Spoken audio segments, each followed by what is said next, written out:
trauma essentially is the disintegration within oneself. And so when you experience trauma, there's like a break in how you understand yourself and how you understand other people. And as we develop coping mechanisms that actually numb out and reinforce that disintegration, that's where things like pornography addiction can come into play.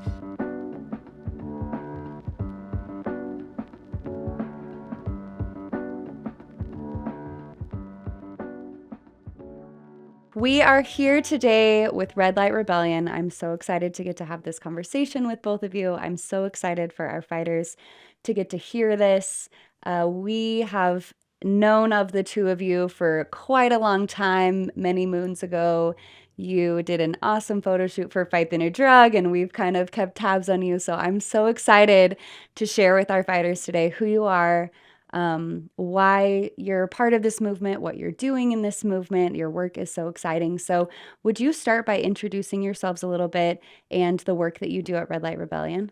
Yeah, thanks so much, Natalie. Yeah. I'm Brandon. I'm Breanna. And we're from Red Light Rebellion. And so first off, just want to say that we've been following Fight the New Drug for, over 10 years now. And so we're like just giddy and like fangirling being here. So For real. really grateful. But yeah, at Red Light Rebellion, we do awareness and prevention for sex trafficking. And so our whole goal is to stop it before it starts.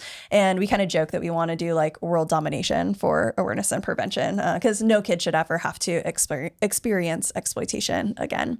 Yeah. And so most of our programs are in schools, in the community, churches, really whoever will allow us and come to talk to youth about what it is and how to stay safe. We'll do that. We also talk to parents and then those that work with kids. And we also address mental health and resiliency, healthy relationships, and demand prevention, all in the context of fighting sex trafficking. Amazing. And what led each of you to work in sex trafficking prevention specifically? Why did you choose to be an education-focused organization? Yeah. So you go first on that. Yeah. I actually first heard about sex trafficking while at a church camp in high school and felt called to really like lead a movement against it.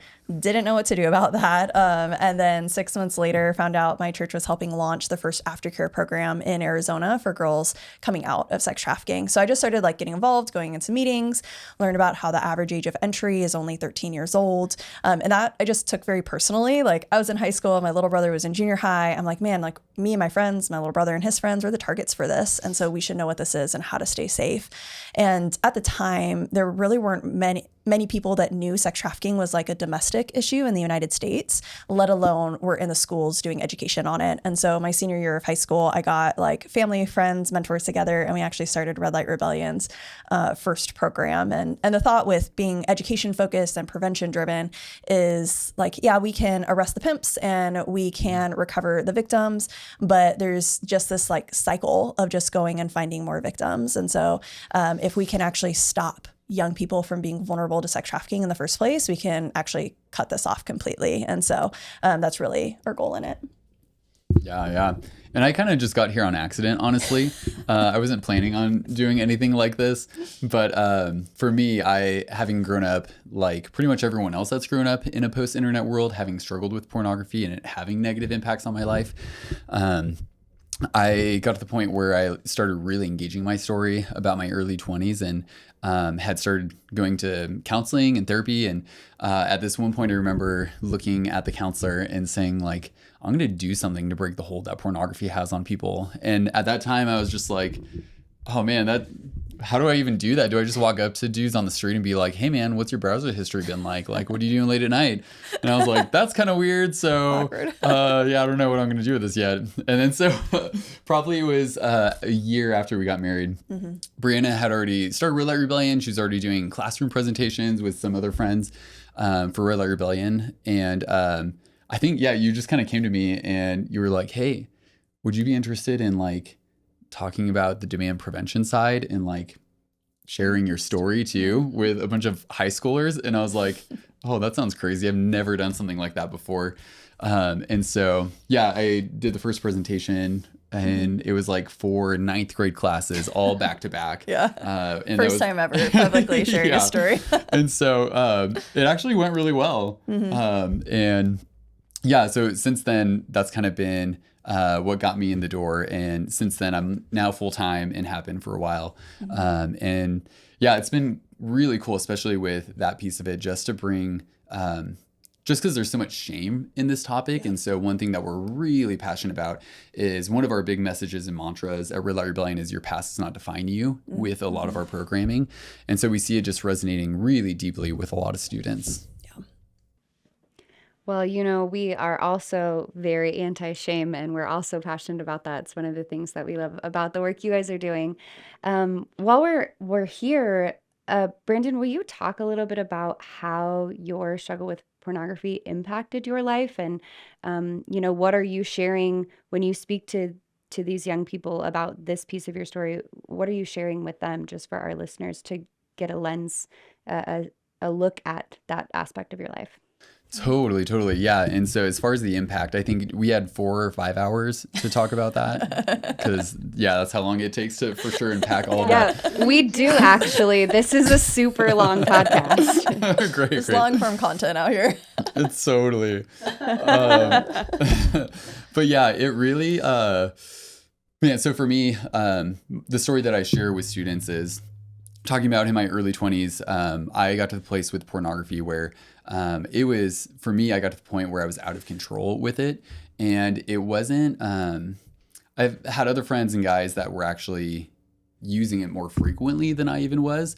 But I was just in a space where every time I told myself I wasn't going to be looking at porn, I would go and do that. And that just kind of like living that way of telling myself I'm doing one thing and then I'm doing the exact opposite of that.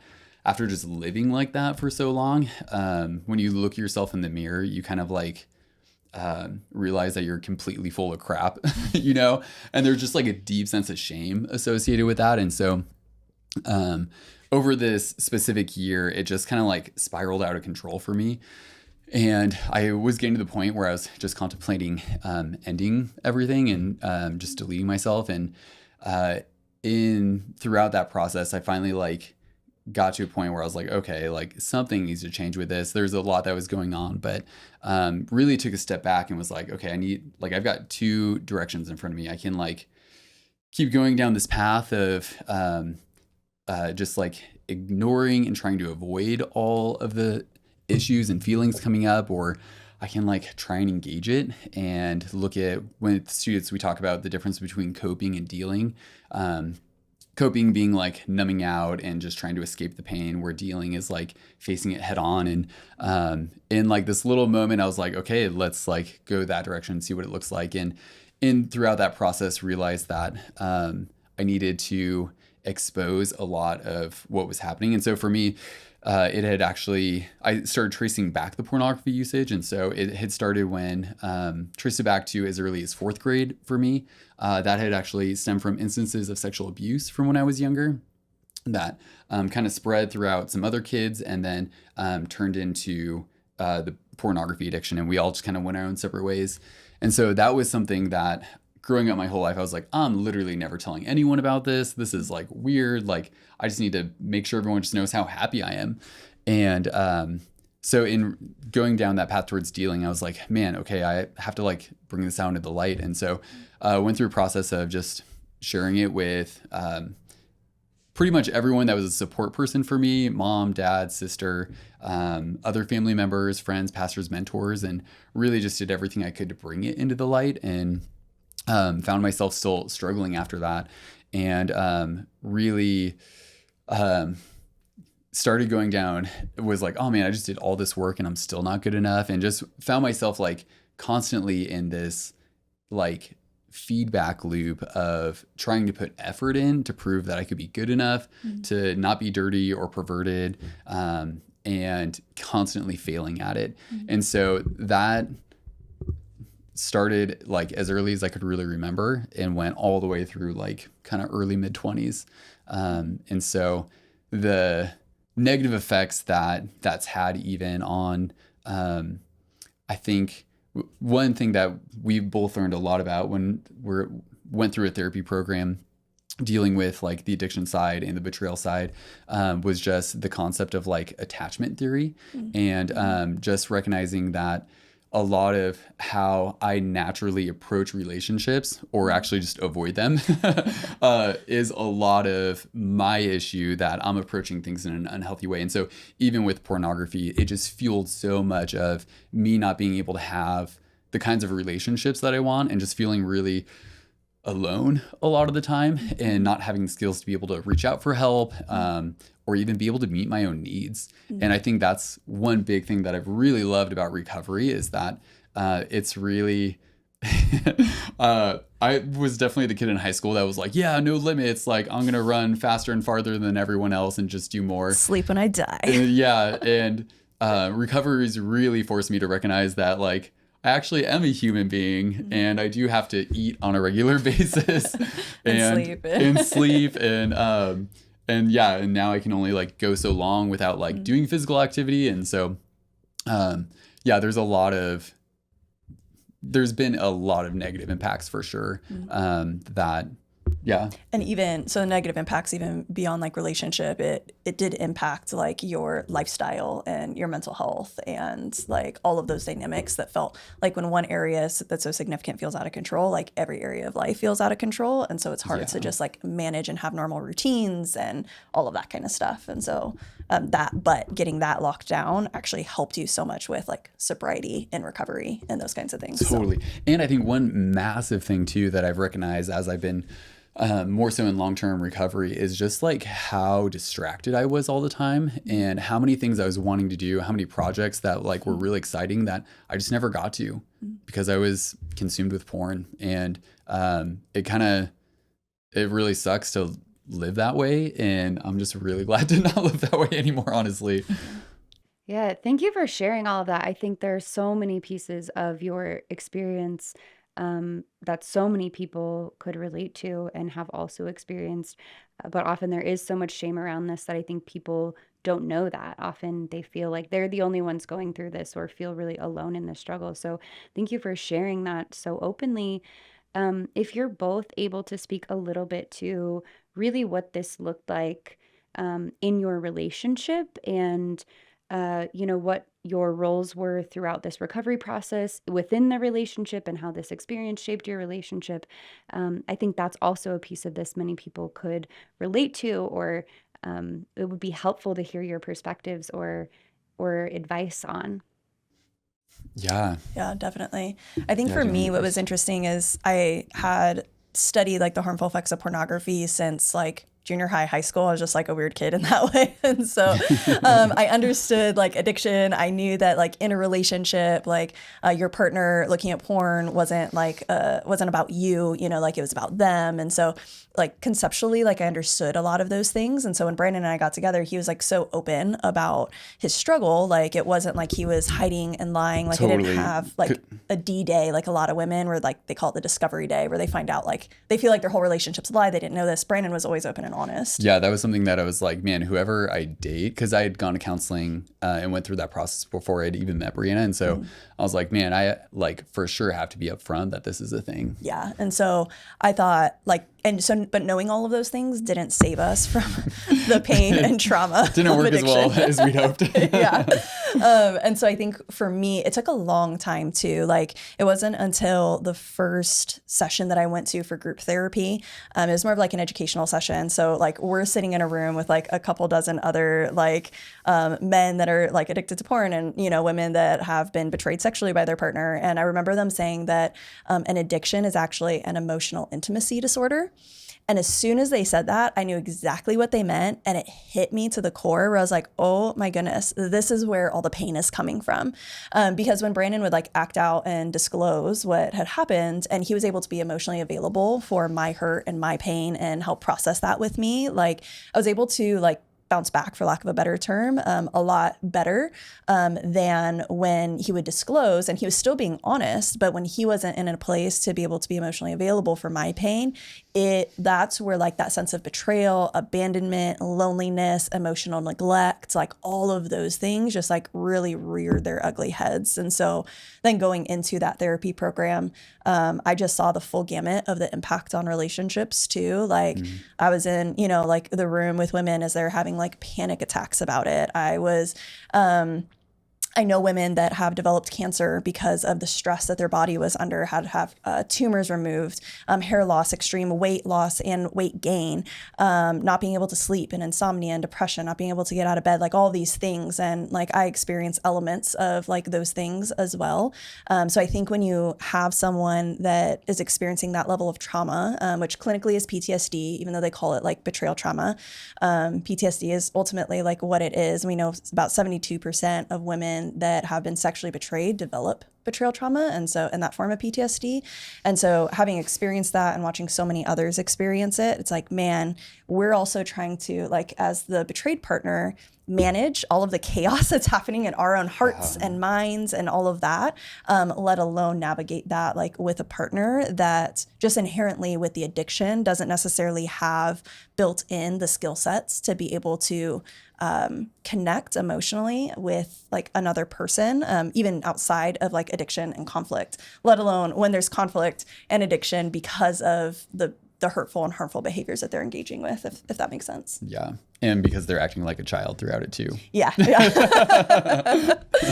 The therapist would be like, you're going to set boundaries with your husbands and they're going to act like they're 2 years old. And then the women would come back, they're like, oh, you're right. Like, that's not a dig, but it does show just the emotional piece of it, how challenging that is. Because especially too, like, I thought I had done so much work before getting married, like specifically around pornography. I was like, okay, I've gone to counseling. I have been honest about it. Like I've had over 40 individual conversations with my support people, like really aired my dirty laundry and like. You had significant streaks of like sobriety too. Totally. Yeah. And I think just I didn't understand that that I had to like keep showing up with that in a way. I thought there was like, okay, cool. I did enough work to where like, I'm good now and I can like move forward. And I never like, I know I've heard so many dudes that were in my counseling group that had the thought of, oh, once I get married, this issue will resolve itself because then there's like a sexual outlet or something, you know? And that never crossed my mind at all. I was like, okay, once I get married, like there's no reason for this thing to go away. So I need to like, still like have some sort of awareness about it. But I think there's just so much of the like childhood trauma pieces for me that got triggered that sent me like beyond my awareness that I wasn't able to like show up as an actual man and husband in the relationship. And so there were a lot of situations where I was reacting out of like a hurt little kid space. And that really sucks to be married to someone that's acting like a hurt little kid all the time. Yeah. And so for us too, you had mentioned like roles in it as well. Like, I think there's always going to be some sort of like enmeshment that happens in a relationship where addiction is present, because that's part of the nature of addiction and the cycle that it creates in the interpersonal relationships. But for us, we also work together. And so we live and work together and spend 24/7 together. And so, at one point lived in a 1-bedroom apartment together. Yeah. So it was, I think there was like enmeshment. 1 week I like left to go do this guy's thing. And when I was there, I was like, I've literally been with Breanna 24/7 for the last like 8 days straight. Like, and we didn't even realize it because that's just how our life is. But with that, probably one of the most beautiful things that happened was just like an extreme me, like almost exiting a lot of what people would typically think are supportive roles of a partner to their partner, to their spouse that is struggling with porn addiction. And so I had to really completely remove myself from a lot of those dynamics. And we almost, even though living in the same home, we're living very like separate lives in that sense, where we weren't relying on each other emotionally or physically for support. We were getting those needs met in other people. And that helped break the enmeshment. And then I think put us in our proper roles. My role is healing. His role was healing, but also for trust building and reconciliation. Yeah, with me too. And so, yeah. Yeah, no, and that's a big one, because I think especially for me, especially having the ADHD, like my propensities, the trauma piece, all of that, the way that I have been a husband has been very like, I've not thought ahead on a lot of things. And so I think that degree of like separation and boundaries that Breanna was talking about really helped me just figure out how to meet my own needs in a way that I just was honestly clueless about, that I think is very like typical of I think a lot of people, I think the ADHD thing is super common with that. But that compounded with the betrayal piece too, it just created like more need for there to be space. And yeah, and it like honestly was like Breanna making some of those boundaries was probably one of the things that like helped me the most be able to own my stuff for myself. And I think that's like, man, with addiction, like literally that's the most important thing, is that someone's doing it because they want to for their own reasons. Like doing recovery. Yeah. Totally. Like obligation is not a long-term plan for sobriety or recovery in any regard. Breanna, do you feel comfortable sharing what some of those boundaries looked like for you, or ways that you took care of yourself and met kind of your needs? Just add some detail to what you've spoken about a little bit so far. Yeah, absolutely. So a lot of them are really simple, practical things. And I think because Brandon mentioned like the ADHD piece, there's a lot where he wasn't able to think ahead on things. And so I ended up, I was already thinking ahead. And so then I was already preemptively doing things for him. And so the ball never got like dropped in certain ways to be like, oh, I should probably do this different type of a deal. So it was simple stuff because we work and live together and we're in schools primarily. It's like, hey, I'm not going to pack his lunch, like I'm not going to meal prep for the both of us. I'm just going to meal prep for myself. Then I was like, wait, why is there no food left over? What the heck is going on here? We just had candy to eat that we throw at the kids in the class. It was a situation for Which he sure. did survive on that and cold brew for quite a while, which was impressive. But it actually did work for a minute. Yeah. So simple things like that, all the way to like, with almost like chores that like I do this and he does that. Like if it gets to a place where like I'm uncomfortable with it and he still hasn't done it, like I'm not going to do it. And so it was just really small things like that. But those small things can have the potential to create a lot of conflict too. And so those small things really they agitated a lot of things. Well, and those small things, like it's the mundane, regular things that you do every day, which is most people's lives. Like, it's not the like highlight reels on social media. It's like those little things. And so when those things are constantly unmanageable, like that's really difficult. Yeah. So there's just like a lot of roles that I was playing in our relationship, kind of picking up the pieces that like a parent would typically think of or do for like a kid. And not saying that Brandon's like a child by like any means, but just because I was preemptively thinking of those things, it didn't even give him the chance to do those things for himself. And it's not like he didn't do those things when he was like single and living on his own, like, so he's not incapable. Totally. It was just that the dynamic that our relationship had within it. And so, and then even emotionally, I had to really take a step back. I had to it was almost like for a season, I almost couldn't even show like empathy or compassion to a certain degree, because it felt like I was being asked to take on this emotional role of like caretaking, and that wasn't my role. And so I had to almost in certain conflicts, being like, hey, like, I get that this is upsetting. You kind of did this to yourself. And I would like go by myself and I would like cry for him and I would feel all of those things. But in the moment, I knew that like my role wasn't to like meet that emotional need. He needed other people in his life to be able to do that. And I needed other people in my life to fill in the gaps where he wasn't yet able to meet my emotional needs. I don't know how you want to describe that. That's so good. Because I think, especially, which I think a lot of couples can like tend to struggle with this to some degree. But especially just because we are in spaces where we're like together all the time. We just didn't have significant connections with people outside of each other. Not enough, anyway. Not enough in the way that I think we had while we were single. And so it really like that really helped me figure out how to get emotional needs met from other dudes and like actually build more significant relationships with people that I actually care about and like want to have more significant relationships with, and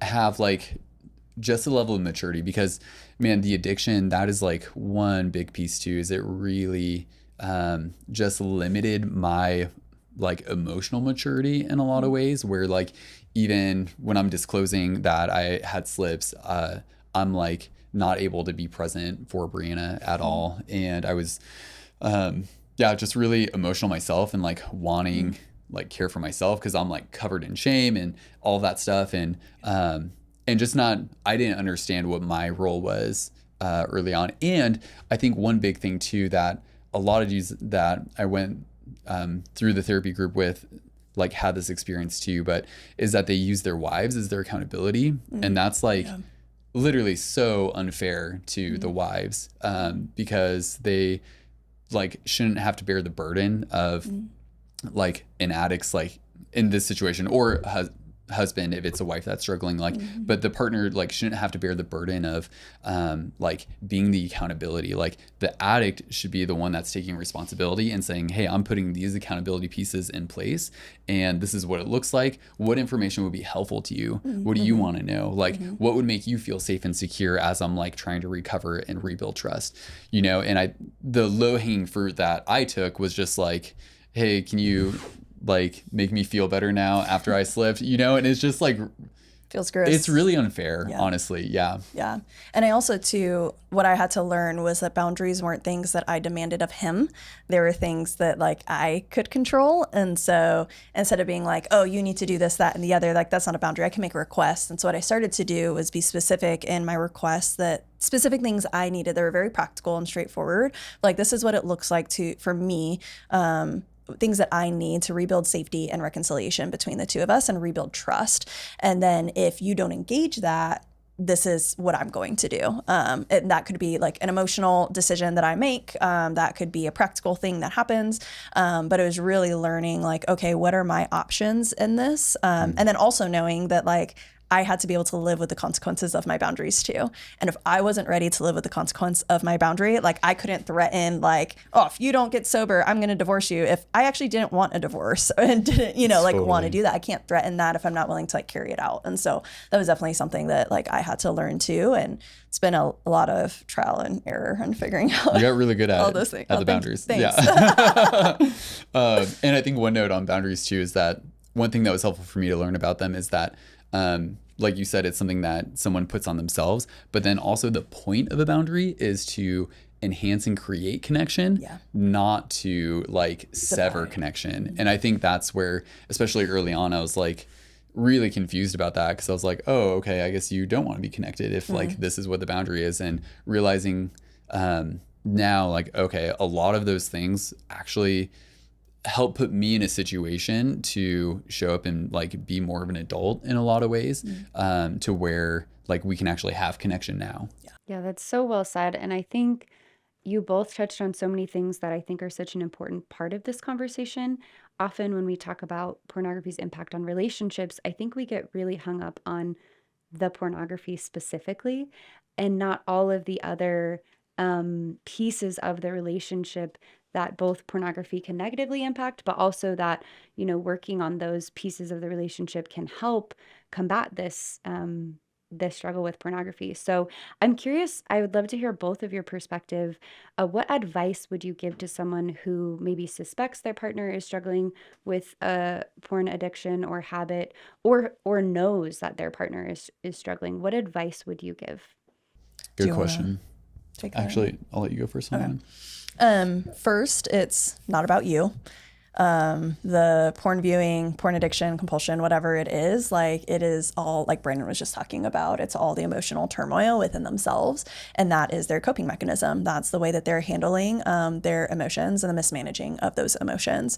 And so although the feeling of it being about us and the shame that we take on from that behavior is like legitimate, it's also not necessarily the truth at the same time, if that makes sense. I would also say that there is a spectrum when it comes to pornography. It can be a habit, it can be a compulsion, it can be like a full-on addiction. And I believe that if you suspect your partner is involved with pornography, you deserve to know the full extent of what's happening. And so I would really encourage like a therapeutic disclosure in that, if possible. And so I've heard some people that have felt confident and stable enough to confront their partner with it on their own, and their partner had a temperament to be able to respond in a way that, obviously not perfect, still a conflict, but in a way that like allowed them to like seek help from there. Others have felt more secure actually seeking out like a therapeutic resource first, and then bringing their partner into that process. And so we recommend that partners seek out a CSAT, certified sex addiction therapist. They they know how to do those disclosures really well. And those disclosures are really where you're not getting the details that you don't need to know, but you're getting the details that you do need to know that's impactful to the relationship. And so, because you also have, depending on the extent of the porn addiction too, like you've got different levels of it. Like it can be really vanilla porn. It can be some pretty dark stuff. It can be even illegal things. And so you deserve to know what you're actually dealing with so you can make the best decision. I would also encourage too that if it's not harmful to you and if it's not illegal, don't feel this pressure that you have to make an immediate decision about it, especially if you're married too.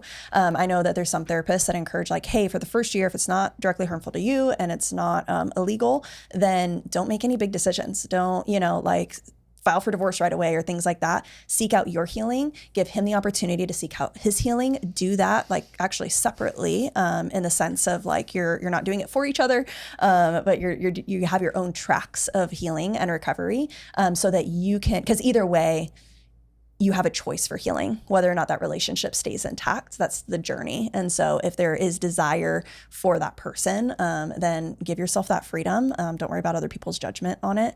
And then it's also, you deserve help as well. And so there's a lot of resources out there. I know Fight the New Drug, you've promoted like Bloom for Women before.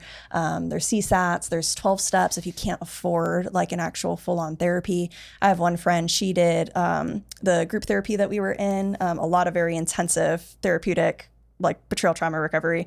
But then she also did the 12 steps, and she had such a unique perspective that she brought into the group. The 12 steps, not that it's like completely different, but the focuses are unique because it's not a therapeutic space. And so that was beautiful to watch. And those are online as well, like through Zoom and things like that. And so easily accessible. They have them multiple days a week, multiple different times. And so yeah, I think that would probably be, if you suspect your partner struggling, I think that would be kind of what I would say. Yeah. I would say if you suspect your partner struggling or know that they are, I think the disclosure piece is a big deal. Mm-hmm. I think being able to get awareness over what's going on is so important because the addiction is what cunning, tricky, and baffling. And it just, someone that's in addiction, especially like if it has not been dealt with and there's not been like an inventory type thing done for that addict yet, there's probably still some level of denial going on over what's really happening, and not even maliciously, but just the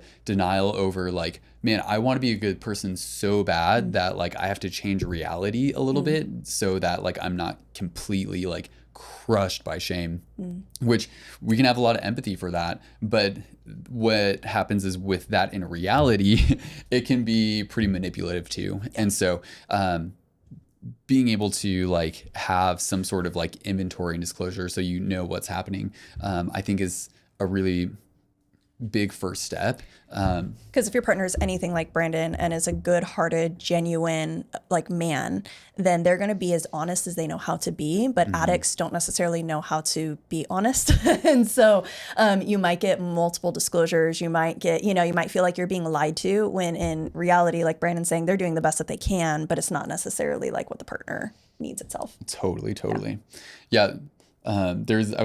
You just reminded me, there's this like one fight we got into like on the way to like a couples counseling session, and most of them happen then. It was like I wasn't telling her something that she wanted to know because I thought it would cause a fight. Oh, I remember this one. This was bad. Yeah, it was a good thing we had therapy. It was literally like we were driving separate because we had different places to go to, and it was literally like as we were going there, this thing blew up, and so we brought that in, and then into our therapist talk about. And like Breanna explained her side, and then I went to explain my side, and I was like, yeah, therapist, like obviously, can you see like how wrong she is in this? Like, and then therapist was just like, okay, yeah, so you're like avoiding the situation or something. I can't remember. You're managing her emotions. No. She like eased into it really nicely though. Okay, just like some soft comments first of like, oh yeah, that's kind of nice. And then, she went into like, oh, so you're like manipulating, managing like her emotions. And then I literally in that moment, I was like, oh yeah, you were in denial. This is news to me.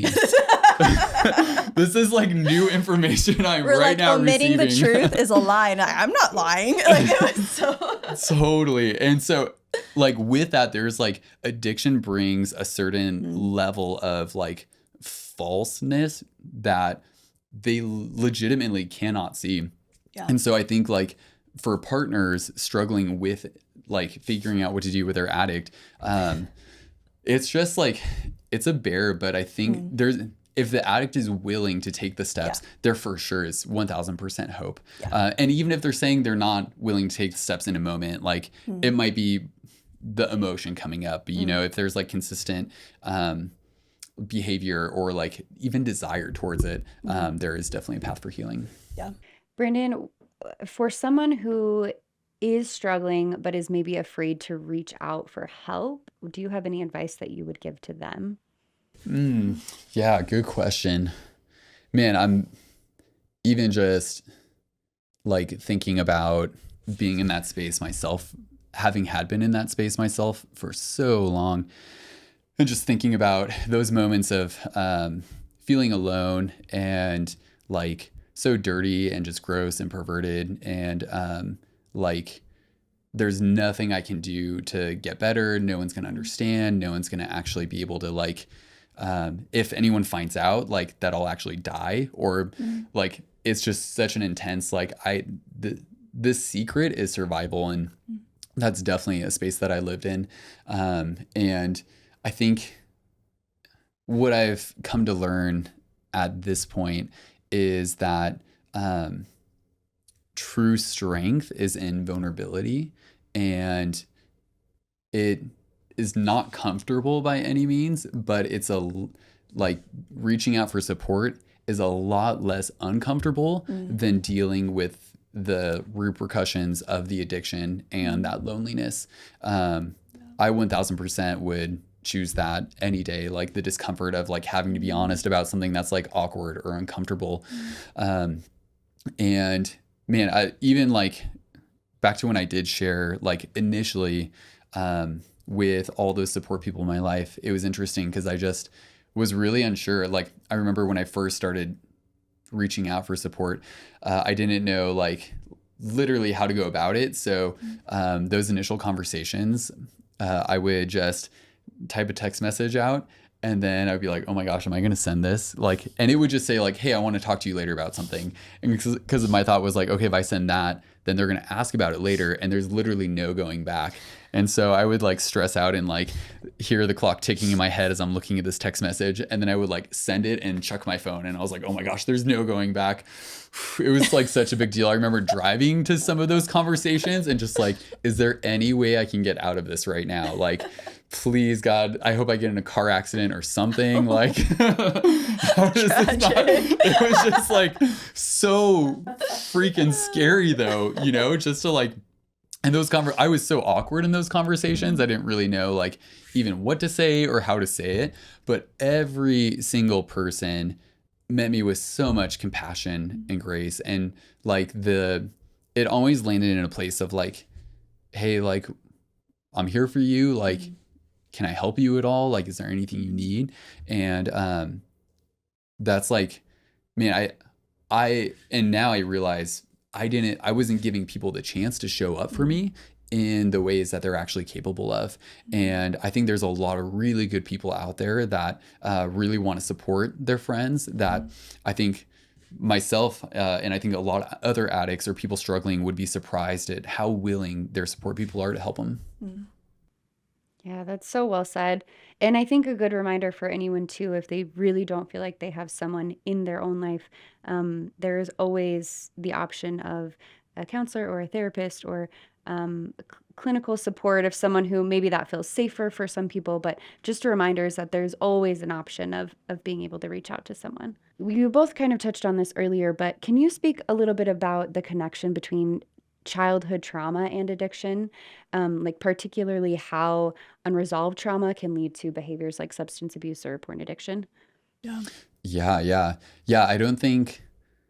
I don't know if addiction would exist without childhood trauma. I think that's the argument I would take on it.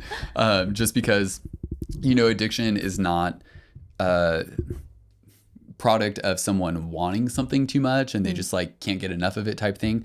Addiction, like Breanna mentioned earlier, like clinically has taken a definition of being an intimacy disorder, which means that someone doesn't have the skills to be able to interact relationally and get their needs met. And so when they feel moments of pain, instead of reaching out to connection and relationship to resolve that pain, they turn inwards and like try and willpower through it. And once that doesn't work, like it always continues to like not work at some point, then they start reaching towards their vice, whether it's drugs, sex, alcohol, food, even. And so the reasons why someone doesn't have those skills is, I think, a really good question. And I think that's something that as I started to really engage my story and peel back those layers, man, there is, nothing happens in a vacuum. No one's decisions happen in a vacuum. No one finds themselves as an adult and they're just like, oh yeah, I'm just suddenly an adult. Like there's a whole history that led them to that place. There's narratives, there's all these different things that like shape us. And I think it's so funny because there's so many conversations that I've listened to of either like, just lots of different conversations where people are like, oh yeah, I had a great childhood. It was totally fine. But yeah, my parents got divorced and then like someone died and like this other person went to jail and it's just, but it was great. I was like running around outside and like had a lot of fun. And it's like, like those are oh man, that's like really significant. And not that like, and I think what can get scary sometimes is that, oh man, if I think that my childhood was traumatic, that means that it wasn't good and it was all bad and it takes away from the good things. And I think that's one really big skill I think we both got from therapy a lot is being able to hold both things at the same time and kind of be in the gray where I'm not making a judgment about like, oh, because abuse was in my childhood, everything was bad, or because my parents missed this need that I had emotionally as a kid, like they're terrible parents. That's not true at all. They're great parents, but there also were needs that I had that still didn't get met, that left me in a situation where I wasn't able to figure it out until crap hit the fan as an adult, And so being able to trace that back. And then there's the maladaptive like coping mechanisms, which could be porn, which could be drugs, which could be addictive in that. Yeah, totally. And so like a young person, like a kid, I think it's actually really crazy to think about that people will survive. Like people keep finding ways to survive, even if it's not the healthiest way. And I think that's a really compassionate way to look at struggles from the past is like, for me, some kid that grew up struggling with pornography, like as much as like I hate that that's a part of my story and like really wish it wasn't there, there's a piece that's like, man, Brandon, like you figured out how to get by. It like wasn't the best. It like got you through a season and you're alive still. And so how do you make better decisions at this point? Well, it's like you can be proud of that little boy for how he chose to survive, even if some of the tools that he had weren't beneficial to him or, but it's just like, you can still be proud of the little boy for like getting through oh, like a little boy should never have to experience sexual abuse. And yet you figured out how to stay here and, and still had to like succeed in life. And so you can still be proud of yourself in that. Because I also like trauma essentially is the disintegration within oneself. And so when you experience trauma, there's like a break in how you understand yourself and how you understand other people. And that's either someone like did something harmful to you, like in Brandon's story, or that is a need that was not getting met or a need that did not get met in the way that you needed. And so I think that trauma can be big T traumas and little T traumas. And as we develop coping mechanisms that actually numb out and reinforce that disintegration, that's where things like pornography addiction can come into play. Because I know there's been studies, it's not just like sexual abuse that can lead to pornography addiction. More often than not, there's like an emotional rupture that's happened within the family system. And that is much more indicative of someone like with porn addiction than not. In the same way for like women with betrayal trauma, they are much more, someone that's been sexually betrayed is much more likely to develop that PTSD, that betrayal trauma, if they've had significant traumas in the past versus if not, because there's like this almost map of how you do life and how you do relationship that will reinforce kind of one or the other. Totally. No, that's so good. And I think the other thought I had too was just how much like neurologically we are born into the world looking for someone looking for us. That's a quote from Kurt Thompson. It's so good. So good. And just that, like, like Breanna was kind of mentioning, that like mapping element that's happening. If we have grown up in a space to where like there has not been a certain amount of attention that we're like looking for, it, like she was saying, it disorganizes the brain and disorganizes the map for how we navigate relationships. And so instead of like specifically for the addiction, it's like, okay, my map now says like, oh, when I feel pain, like I have to go this way and then this way. And that's where I find the coping addiction piece instead of navigating towards healthiness. And so, yeah, being able to like engage one's story, I think is really, man, it definitely never ends. But I think there definitely is a point that I remember just being in the thick of like, in the therapy program we went through was broken up into a few phases. And the last one was like addressing childhood trauma. And I spent a couple of years in that space on a weekly basis in a group setting, like engaging my story and other dudes' stories. And there's kind of a point where it's like, does this ever get better? And it does. It definitely, like, there's a way to, and that's one thing that I think, even the question of what does healing look like, I think is a really interesting question. Does healing mean that I'm just good and I never have problems or pain anymore? And I'm just good to go? Because that would be like kind of cool, but it's also, I think, not what most people's experience of life is. And I think a therapist had told me like healing, can maybe look more like when the pain, the struggles, those things come up, you've reorganized your map in a way where you know what to do with it to put yourself in the situations that you want to be in. I think that's why we love in our programs just that mantra of your past does not define you, because it doesn't define you, and it also doesn't have to determine your future too. Yeah, that's so well said. How do you address this topic specifically, childhood trauma with relation to addiction recovery? How do you address this specifically within your advocacy work at Red Light Rebellion? Yeah, so we want to be able to give students just basic tools. So in our recovery work, we first focused on like understanding what was going on. So the education coupled with the grounding. So for both the one struggling with addiction and the betrayed partner, we're both very dysregulated in our nervous systems. We're acting out in ways like even the partner is going to get like maladaptive, like coping mechanisms, right? And so we're learning like how do we regulate ourselves, our nervous systems, make the decisions we want to make and be able to make the next best decision for ourselves.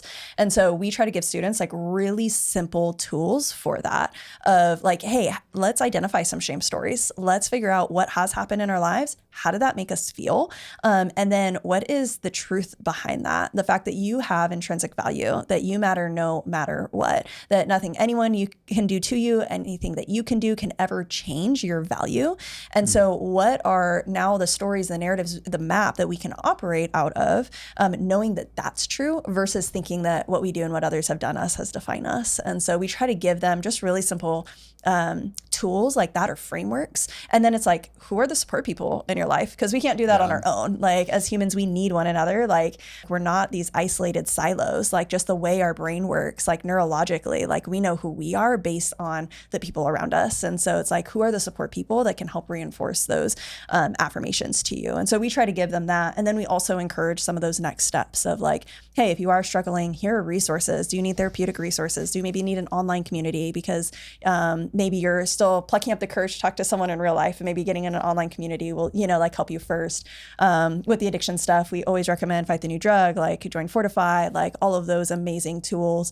And then it's like, if you do have the resources for the therapy, there's those things as well. And so it's like, for us in the simplified version and the limited time that we have, it's like, cool, like how do we figure out what our triggers are, figure out why that's there, the story we're telling ourselves, and the support people in which to help combat some of that stuff. So well said.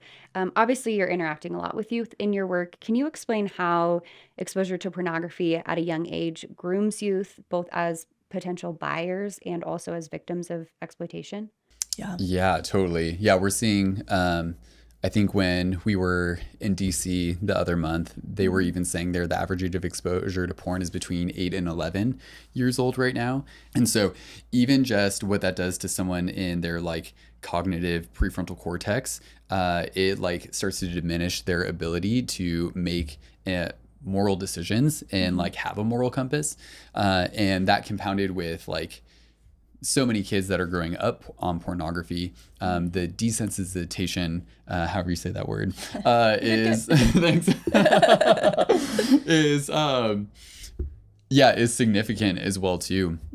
You know, we're seeing just a lot of like cultural pieces too, like you kind of mentioned, Natalie. Just it's so common for the high schools we go to see kids in like Playboy merch, just to hear the brands that they're into or the music artists that they're listening to, and or the influencers like Andrew Tate that are promoting all of these ideas. You know, it's like sex sells, sex is transactional, it's just for like your own pleasure. It's empowerment to like send nudes and to like reveal your body sexually. Like all of those things is just like the cultural grooming and pornography mingled in with a lot of these other like pornography. Like it's still like pornographic, but it's not, you know, like the straight out thing. Like all of those, it's like these poor kids. Like it's like, how do you navigate all of that, you know? Yeah, like how do we expect a different outcome than what's happening with young people? And so I know Dr. Gail Dines, she talks about a story of interviewing a man who was in prison for sexually abusing I think it was his stepdaughter. And she asked him about it, and he is like, oh, well, like the culture did most of that for me. And so he's just talking about these narratives, like usually predators, they're trying to get kids to like violate their boundaries, especially their sexual boundaries. And so what's happening on a cultural level is that society's doing that for these predators already. And so if it's a pimp coming in and convincing a girl to send a nude or put it on OnlyFans or to go dance at this party or to sleep with this guy for money, they're framing that all as empowerment. Well, that's what the culture is doing. And so it makes more sense to this generation than it did in prior generations. And so the pimps, the traffickers, the predators don't have to do as much work. And then on like the buyer side of it, not only can like, well, we know one study that showed like, I think it's 39% of sex buyers self-identified porn addiction as the influencing their sex buying, let alone all the others that don't self-identify that. And so it's like porn is tricking you into thinking that this is how it is. It's reducing sex to just one way, one-sided. And it's all self-gratification. And so you just get, whether it's truly like perpetuation of an addiction, or if it's just the framework that someone has for sex, like even just the buyer side of it, pornography is really, really fueling. Yeah, and even like one of my friends that I knew from a while back, another friend sent a link, and it was a picture of his mugshot, and it went on to describe how he like was messaging what he thought was a 14-year-old girl online, and ended up being an undercover cop. And I think just trying to purchase sex from her. Yeah, and I think just reading some of the details about the extent that he went to set that up was really like, man, this sucks so bad, because the dude I know he's such a good-hearted person, but it was really, thinking back to some conversations with him, it was very obvious to me that like, man, pornography like sent him on a direction that set him up for this. And I think that's where it'll be interesting, because in one sense with his situation, it's like, man, he was a victim to pornography and the influence of that. But what we see in a lot of situations is that at a certain point, victims can also become the perpetrators. And I think that's one of the saddest parts of injustice as well too. And yeah, it's just unfair again with the whole thing. Yeah. You mentioned a lot of issues that youth specifically are being impacted in all of these ways because of pornography, because of grooming. Can you speak a little bit about to what you're seeing when you interact with youth, the issues around deepfakes and sextortion and teen dating violence? Can you speak a little bit to those issues? Yeah, Totally. We actually did a post-incident intervention at a school this past semester.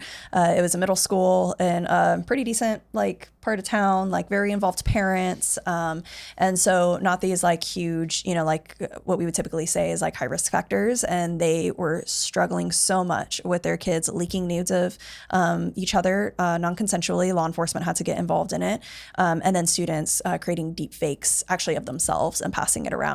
And so what we're finding is the normalization normalization of nudes is just opening kids up to being exploited in a way that we've never had that like level of vulnerability before. And so with sextortion, it's like you've got this person that's catfishing this kid, manipulating them to send a nude, and then blackmailing them in order to get money or other things. And we're seeing these kids are so ashamed and so overcome by this. Like, it was heartbreaking at the conference last month to hear about kids that are literally deleting themselves, some within 6 hours of the threat still starting. And so we're seeing that the normalization of nudes is something that kids are now starting to engage in highly risky behavior. And they're not being given the information to know that. And so that's what we try to do. It's like, I love what Fight the New Drug is, of like not putting like morals or, like ideologies into it. It's like, hey, we want to give you the facts so that you can make the best decision for yourself. And that's really, we've been inspired by you guys in that. And that's what we try to continue to do with kids too, in the sphere of influence that we have. And so what we're seeing is students engaging in that way and acting out in those ways. And so it's just putting them in a space that is just like so dangerous. And so we really believe that if something's harmful, they deserve to know about it, so they can make the best decision for themselves.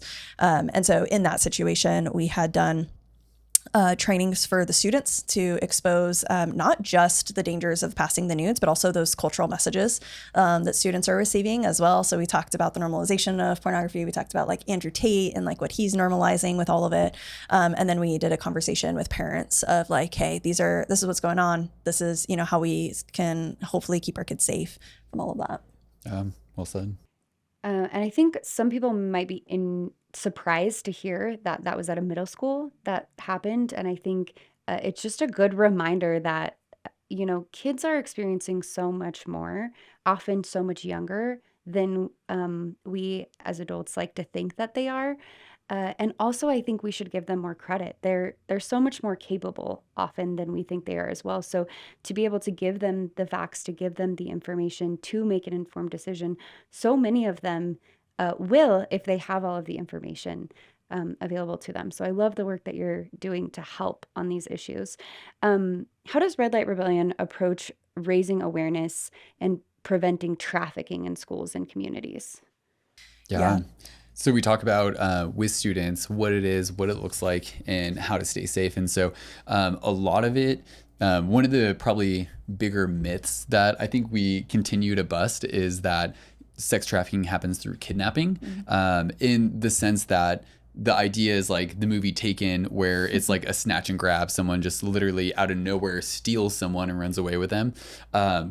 What actually happens with the stories that we know of sex trafficking that have happened in real life is that there's some sort of relational element where a pimp or a trafficker is building some sort of connection and bridge, and there's warning signs throughout that process. And so there could be a point of like force or being taken eventually, but there's initially like some sort of rapport building that's happening that encompasses like a grooming process that has red flags. And so that's where a lot of our program is talking with students through what the grooming process is like and what those red flags are.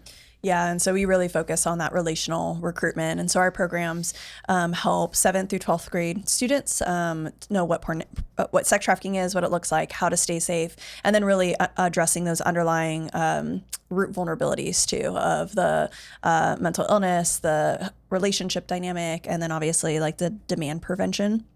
And so we do this in live presentations. We're based in Phoenix, Arizona. And so that's what we've been doing for the last 14 years, is mostly local in schools. We have like a full classroom presentation. Brandon's an audio engineer. So we bring in speakers and a subwoofer and get sound complaints. And we did at the conference last month too. So Brandon's job is not done until we have a sound complaint. Exactly. And so kids are like walking into the class. There's like trap music playing. It's like really fun. But it's also very engaging. We're engaging their stories. We're trying to take the peer-reviewed scientific research and package it in a way that feels just relevant to the students. So we don't really share like facts and stats. We want to give them a visceral lived experience of prevention. And so we do that in the live format, but we in 2018 started averaging about 450 presentations a year. And so we have since started transitioning to a digital program. And so to be able to scale and meet the need. And so that digital program has been really fun. We did a pilot last school year with it, got a amazing feedback. And so now we're in the process of building out the rest of that content. We already have districts in Arizona that are putting us through the approval process for it. And then we're looking to launch nationally next year. And so that's been a really fun and exciting process, because we'll have not just a student program that can be facilitated like in schools or in churches or other community agencies, but we'll also have a full parent program as well as a full educator program too. Congratulations. That's amazing. And also, we're so glad that this resource exists and that you're both doing the work that you're doing with you to help really make a difference on these issues. I want to ask, as we wrap up, how has working with young people been encouraging to you as you do this work that's often heavy? We're obviously addressing a heavy subject matter, but how has working with young people specifically been encouraging? Yeah, good question. I think, man, it's definitely, I think there's been several touch points that have been like throughout the years where there's just so much for any job that goes on behind the scenes from like what people actually see. And so I think getting to those moments where we're actually like in front of young people and like get to hang out with them and just like talk with them and hear some of their stories. And I think one real big piece that I've been encouraged by is just seeing a lot of the courage that young people have. I think, I always think like, oh man, had I been in high school and if something like this like came to my school, how would have responded to it? And obviously I don't know. But I don't know if I would have had as much courage as a lot of these young people that are like bringing things into the light and going to their support people and then messaging us later of like, hey, I talked to my mom and dad about this stuff, or my grandma, or like, and are like taking steps to have the lives that they want to at a point that I think is kind of uncommon. I think it's just easy as a young person just to kind of like go through the motions and do whatever you want and just like think about like, oh, I'll just deal with consequences later. And so I think I'm always encouraged. Yeah, exactly. I'm always encouraged to see young people that are, just willing to do the work. Yeah, engage their stories and stuff. So because we've had students come to realize that they had experienced abuse and didn't realize that before our program. We've had students that have disclosed that they do struggle with pornography addiction for the first time. Some of them have like shared these like secrets and this pain with us for the first time ever. And so seeing that courage is just so amazing to us. And then I think one of like the best pieces for me is just seeing how fun young people are. Like I loved like they're hard years, but I like love junior high and high school. Like personally, like I had just like a ton of fun with friends, and just like it's just such like a sweet spot in life because you got all these responsibilities or all this like freedom, but not all the responsibilities of like adulthood. And so it's just like fun to see their creativity, the questions that they ask. It's like what would prompt that like thought to come up in your brain, but it's like a really good question, right? And then even the ones that have the courage to give us pushback. Like one student was like, he was like, hey, so if you're telling us that porn's bad and we shouldn't be having like sex as teenagers, like what do you expect us to do like with all these hormones and desires and all this stuff? And so it's like, that's a wonderful question. We're not here morally to tell you what to do, but like there's, like let's get to the underlying presumption that like sex is a need and it's necessary in our lives, right? So it's like dialogue that one. And so it's just really fun to see students like engage and interact, come to life, and then show up for each other too. One student got super emotional sharing about a pain point with like a family member, totally broke down in the middle of class. Thank God we had done so much group therapy because we were able to navigate that in a way. And like her friends like just really stepped up and showed up for her. We were able to navigate in a way, and like the class didn't make it awkward. Like they were able to like navigate that with us and help us guide it, like help us help them guide it all. And so, yeah, it's just like a really beautiful thing. And then what's cool, I think probably this is my favorite part. Sorry. So we give students these red flag cards every single presentation that we go to. And so they know the warning signs of a victim of trafficking as well as a trafficker or pimp with a hotline number on it. And I can't tell you how many messages we have gotten from students from those red flag cards that they have actually been able to recognize a trafficking situation that they were either vulnerable to or their friend was vulnerable to. So like one of the first messages we got was of a student who was talking to a guy on Snapchat for a few months. As soon as she turned 18, he started asking her for nudes, told her he would pay her. She's like, that's sketch. That sounds like the thing Red Light Rebellion talked about. Well, she had kept her red flag card in her wallet for 3 years. She took it out, realized the guy had all these warning signs, blocked him, then messaged us and was like, thank you so much for coming to my school and possibly saving my life.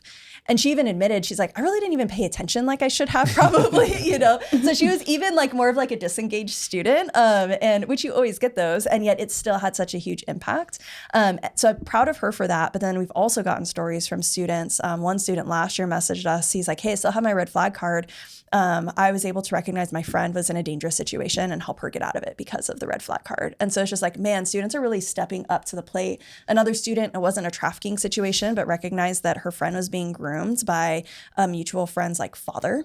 And so was able, like, just knew the steps to take for it. But she was able to recognize those things because of our program, because we educate on the relational recruitment. That kind of grooming happens in all sorts of predatory behavior. So she was able to apply the knowledge of trafficking to a situation of just like a sexual predator and be able to help her friend and get law enforcement involved before anything happened. So I think that's what's like really encouraging. It's like the courage for them to engage their stories, and then the courage for them to like speak up when they actually see the warning signs. Yeah. And that's so encouraging for us to hear. So thank you for sharing that. Because you mentioned this, can you share with our listeners what are the early warning signs that someone might be a target of trafficking, and what can individuals do to protect themselves and others? Yeah, so for a victim of trafficking, these warning signs are like in combination. So they kind of all work together. And so one isn't indicative of like, oh my gosh, this person's being trafficked. So it's like these things kind of all coming together. But many times, because pimps and traffickers are recruiting, posing as like a boyfriend or girlfriend, they're going to have some sort of warning sign of an unhealthy, toxic, or abusive romantic relationship, especially if there's like a bigger age gap. Traffickers can be any age, but especially if that's there, they have like this daddy figure in their life. They'll call them their boyfriend or daddy rather than like a pimp. They're going to have signs of abuse, sudden changes of behavior when you're starting to experience that kind of control or trauma. Like you're going to either start acting out in ways that you normally don't, or you're going to totally isolate from the people around you. They might have secrecy with their phones or technology. You might notice that they have multiple phones too. Traffickers will intentionally give their victims like a phone that the parents and others don't know about, so they can communicate them without being hindered or blocked. They might start acting over promiscuous, whether over promiscuous and it's not appropriate for their age, or they have never started to behave that way before. They'll probably isolate from their friends and their family, really shut down in those ways, even have like extra cash or new and expensive items they like can't afford or their parents aren't going to give to them. It could even be like hair. It can be nails and makeup. It can be like a new gaming console. It can be shoes and clothes and all of those kinds of things. And so warning signs are so important, because I think that when we're in the midst of a situation, even like Brandon was talking about in like his story, like he was in the middle of it. Like it was so difficult. It's so difficult when you're in the middle of something to see it for what it truly is. And so I think the power of our program, the power of Fight the New Drug, is that like, oh, our peers can see those things, the people that care about us, and be equipped with the knowledge to like speak up. So like when Brandon first shared his story, even though he'd gone through like a therapy process, I was like, you realize this is an addiction and you're sexually abused? And he's like, well, that's news to me. You know, but like I had a level of education that was able to like identify those things. Not that I'm a clinician and can like diagnose, but I was able to be like, hey, there's warning signs here. So in the same way, those students that we had mentioned are like, hey, like you can't see this because you're in the middle of it, but I'm really concerned. Like I'm seeing some of these elements. Like, what do you think? Have you noticed these things that like I've noticed? And so yeah, those warning signs are really important to know. And then for a pimp or a trafficker, you're going to just see a lot of warning signs of like really an abuser. They're going to be super controlling and jealous. They're going to have a lot of money, be flashy, or very like in need of a lot of money, but really vague on their job and what they're doing. They're going to have all these ideas to make quick money. They're going to push past a lot of sexual boundaries or have ideas to exchange some sort of sexual service for money. So those are a lot of those elements there as well on that side. Thank you for sharing that. It's so important for all of us to know that and to be reminded of that as often as possible, so we can keep an eye out for those things. I want to ask you both quickly, where you are interacting with youth, so many people that we speak to and hear from don't know much about OnlyFans, but it is something that is making waves kind of in youth culture. Can you tell us what you're seeing with regard to OnlyFans in the interactions that you have with youth? Yeah, we don't see a whole lot of interaction with youth as far as them like saying that they're on it or things like that, even though like statistically, like we know that they're on it and engaging it. I think the biggest impact we've seen is the mindset that students have. So in like before like the shutdowns and everything happened, when we would ask students what they think about like prostitution, they had a whole host of descriptors, both positive and negative, both neutral and very judgmental. Now, one of the first things that kids say is sex work. And one of the things that they go to when they're referring to sex work and the benefits of sex work is OnlyFans. And so I think what we're seeing culturally in that cultural grooming, like the lies being sold to these kids of like, hey, this is a valid way to make money. We know that kids are on there and they are, you know, like selling pictures and engaging. And so it's a way that, so just as a minor passing nudes of themselves to like a romantic partner, that is still distribution of child pornography, you know, like that's still self-generated child sexual abuse material.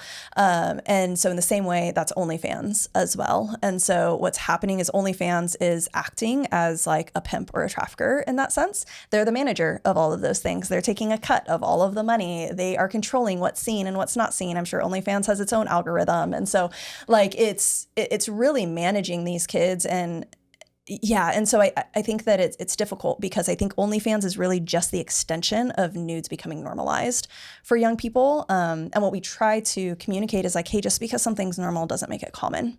Like, or just because something's, common doesn't make it normal.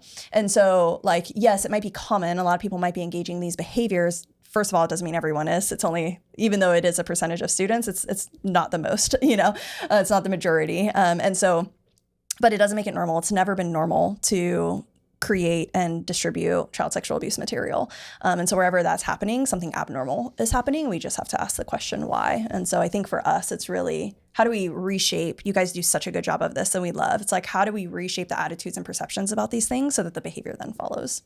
Brandon and Breanna, it has been truly an honor to get to speak with you both today. There's so much more I would love to talk about with you, and I know we're short on time. I would love to have you both back on so we can continue to talk more. But is there anything else we haven't covered yet today that you want to be sure to mention or share with our listeners before we wrap up today? Man, just really grateful to be on here with you guys. And just so appreciate everyone even listening to this. And I think their genuine interest in taking a step back and like trying to gather all the facts and consider before consuming and living the best life that they can that honors the people around them. Because that really is, I think, bringing justice forward in a way that makes us really excited that we talk about a lot. So, yeah. And I think if anyone's interested in like following up with us, like we're super easily accessible. Like we've got this like giant team of 2 over here. And so if you like hit us up on like Instagram or social media and like DM us, that's coming straight to us. And so if you want like access, like there's that. We also want to be able to provide those red flag cards to your listeners too. So they can either download those on our website, redlightrebellion.org/red flags, or you could even text red flags, all one word, to 602-922-1040. And so that's definitely, we want to be able to spread that awareness as much as possible, especially with those red flag cards, because we've seen such powerful stories and impacts come from that. So we're just super grateful to be on here with you guys, and excited for just future conversations, and love what you guys do. You guys have definitely, Fight the New Drug's been like heroes to us. And so you've inspired a lot of how we do the things that we do too. And so you guys have definitely been just almost like great role models, I guess, to like this little nonprofit over here.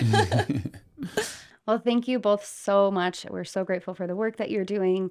I can't wait to see more as you roll out these new programs. And to any of our listeners, please be sure to check out Red Light Rebellion on social media, visit their website, download these red flag cards, and let's all continue to make a difference together on these issues. Thank you both so much. Thank you. Thanks, Natalie.